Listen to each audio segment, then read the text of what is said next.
ইসলাম বলে মানুষের প্রশংসা হবে পেছনে আর তার ভুল ত্রুটির সমালোচনা হবে তার সামনে। ভালো করে শুনেন, মানুষের প্রশংসা করতে হবে পিছনে না সামনে? পিছনে। সামনে প্রশংসা করা যাবে, মানুষের সামনে প্রশংসা করা পরিষ্কারভাবে হাদিসে নিষেধ। কারণ বসে বসে প্রশংসা শুনলে যে কোনো মানুষ কি করে? ফুলে। কি হয়?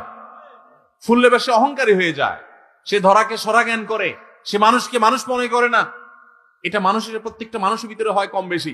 আপনি যে বলেন না আমারে বাতাসে ধরে না, আপনি এটা ভাব নিছেন। বাতাসে ধরে না এমন কোন মানুষ নাই।